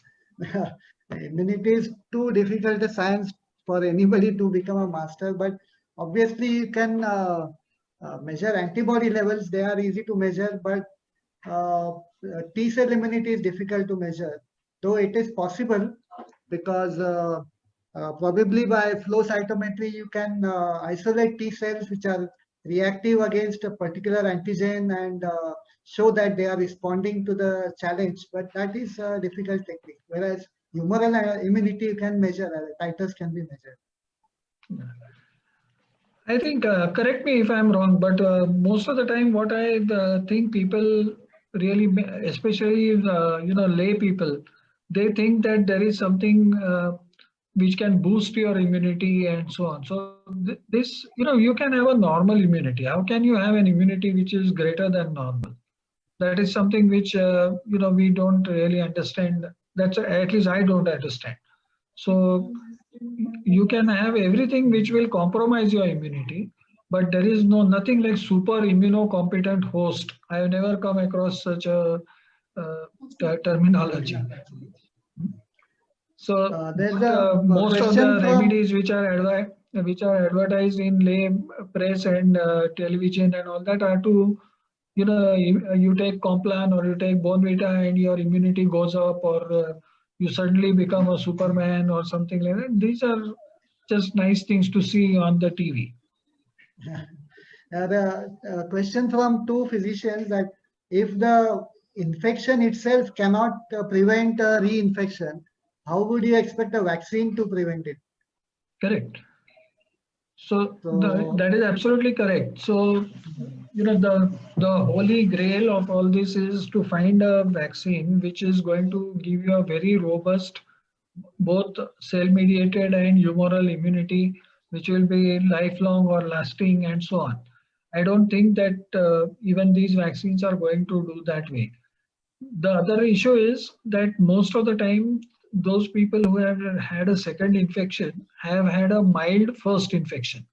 So if somebody has a mild first infection, his immune system has not really seen the virus to that extent that it has got fully primed to prevent a second infection from occurring. The titers as well as the duration for which the antibodies can be measured are short-lived in people who have very, very mild illness or asymptomatic people with illness. So the antibodies are likely to go away after about 4-5 months. Now, whether that means that the susceptibility to infection returns, or, take the example of, say, hepatitis B. We know that even if there are some patients whose titers are, below the so-called protective titers, if they get exposed, then their immune system has that immunologic memory, so that they can start, making more antibody as well as a better T cell response after getting exposed to the virus. So a lot of things are not known, but this is the best bet that we have. And therefore, even after the person gets vaccinated, it is not possible to know whether he will never get an infection again. So the mask cannot be still removed. Questions for Preeti actually. One is, how do you decide tocilizumab therapy by interleukin 6 levels, or which clinical features, or how do you decide to give it? Don't decide based on a certain lab parameter. It is more of a clinical decision. So if you have a patient who has progressive hypoxemia and with very high CRP levels and rapidly progressive hypoxemia, means that the patient is like going into CRS. In that situation, even without an IL-6 levels, maybe there is a role of tocilizumab. So IL-6 levels per se will not have a role on its own, because we have seen a lot of patients with very high IL-6 levels with clinically absolutely normal and no hypoxia. And at the same time, we've had patients with CRS-like features and low IL-6 levels also. So TOSI is decided as a clinical, it's a clinical indication based on persistent fever, progressive hypoxemia, high CRP levels, and high IL-6 level. Along with that, high IL-6 levels, high ferritin, etc. So not on isolation. IL-6 levels should not be interpreted in isolation. Correct. There's an interesting question that President Trump was given monoclonal antibody as well as remdesivir right from day one. Was it a VIP syndrome, or was it the correct scientific evidence? So actually, one cannot say there's scientific evidence for monoclonal therapy, but there are scientific grounds for it. I mean, monoclonal antibodies are designed to stop the virus, and that so it should be used early in the infection. There's no point giving monoclonal antibodies or even plasma after the immune phase has started. And remdesivir also is antiviral, so it should be used early if you are going to use it. Absolutely. So that way, scientific evidence is there for it. although it was definitely a case of VVIP syndrome, no doubt about that. There's a question, is there a role for plasmapheresis or exchange transfusion in reducing the viral load or in reducing cytokine storm? For reducing viral load, I doubt there is any role, because the virus is multiplying inside the lungs, in the GI tract, even in the blood vessels. But in cytokine storm, if you exchange enough plasma, you might reduce the cytokine load. But if they are being made all the time in the inflamed tissues, then whether it will have much effect or not, it's difficult to say. Interesting question for Dr. Preeti. Patients who are on immunosuppressants for any reason. So what is a change in the immune response or in the treatment? Treatment won't change. We will treat them like any other COVID patient based on the clinical parameters. But immune response, like we have seen leukemic patients not mounting an immune response. We have seen elderly CKDs and CLDs not mounting an antibody response. So, they, and possibly by the same standards, they might not even mount an immune response to vaccines. So, but the treatment remains the same. I mean, the same algorithm that we use for other patients. And in fact, they're high risk for patients, so we might consider, antivirals and other things early, remdesivir and all early, or we'll keep a low threshold to start these drugs. And another question is, does HCQ have a disease modifying role either during COVID infection or post-COVID? You want to answer because you are seeing far more number of patients. Sir, I stopped using HCQs long ago as a treatment, and with better antivirals. In fact, hospitalized patients, symptomatic patients, high-risk patients with remdesivir available, there is no role of any other antivirals. So HCQs has long been discarded in our therapy in hospitalized patients. And my experience-wise, I'm not sure whether it works or doesn't work. I mean, maybe Dr. Soman can comment. See, a lot of emphasis was placed on HCQ for two reasons. One is that it could theoretically have some putative antiviral efficacy. And the other one was obviously the immunomodulatory effects of it. Now, both these things seem to be so weak that, it is when we didn't have any other antiviral drug, maybe that time it was considered as a repurposed antiviral drug. Today, I don't think it is even fair to consider it as one. The other thing is about the immunomodulatory effect also. It is also extremely weak. It is okay to give a drug, when you want to continue that for months and years, as in rheumatoid arthritis or other autoimmune, diseases. But something where you want a quick and a good effect, potent effect, I don't think HCQ will actually answer that particular requirement at all. The other issue is that there is an interaction between HCQ and remdesivir. So if we consider that remdesivir is actually the more important drug, we should not be giving HCQ. And now there is a lot of material saying that it not only it is not helpful, but it is probably detrimental. So I think the time has definitely come to move away completely from all these drugs which have very little action, if at all.